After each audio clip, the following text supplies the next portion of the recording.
So, we have finished our trawl through the 5 great global persecutions of the Christian faith. Each of them, we argued, had a distinct tactical emphasis: apostasy, taxes, violence, ritual, and education. Each of them had an impact on the amount and the distribution of Christians around the known world that were left to perpetuate the faith. Each of them left the world quite different, and each of the 5 prime tactics used are in vogue today, which is why we invite you to do an exercise to apply these to your church situation. But we must think of just some quick conclusions. They show that we are all ourselves capable of becoming a persecutor. They also show that when persecution is sustained over generations and gets to define a culture, it can destroy the church, or at least damage it permanently. They also show, perhaps, that peace is better for growth than persecution. Verses in the New Testament, such as Acts 9:31 and 1 Timothy 2:2, make this point. They show too that when the church tends to keep the gospel to itself or to its own kind, it is a lot easier to wipe out. But ultimately, they do show that the faith can die. In the short term, persecution may well revive the church, but in the long term, it seems, when persecution takes place from generation to generation, which we call the time element, and creates a culture hostile to the daily exercise of the Christian faith, which we call the totality element, it really can kill the church. But of course, God never gives up on the church, and his will is never balked by persecution. Sometimes he can use even the most ferocious persecution to revive the church. The contemporary Chinese church is a strong exhibit in that respect.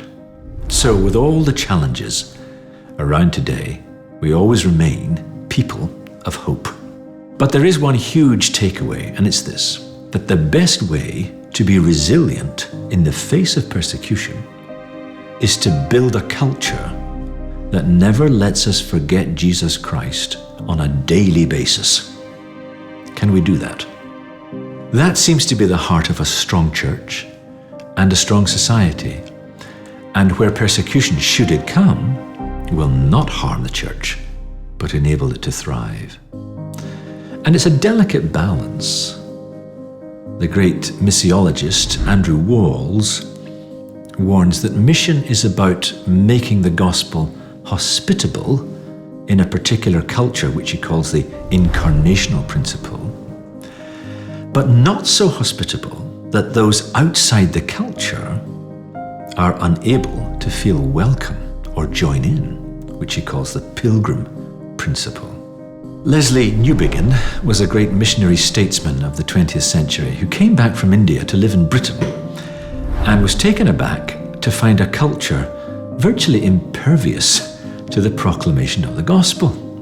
And he mused on how the post-Christian West had managed to become seemingly resistant to the gospel. And he controversially called upon everyone to view the West as a mission field. And of course, this call came as quite a shock to many in the church, because they thought they were living in cultures that were either Christian or hospitable to the faith. But all he was doing, though, was arguing that modernity had removed God quite stealthily and successfully from the truth equation, where religion had been downgraded from a fact to a feeling, and a culture had been created that could only accord second-class status to Christian claims. Newbigin said, no, if the gospel is true, it's true for everyone. It cannot be private truth. It must be public truth. And we must be allowed to take that truth out into the marketplace of ideas and not apologize for it all the time, or worse, re-privatize it by saying, well, this is just true for me.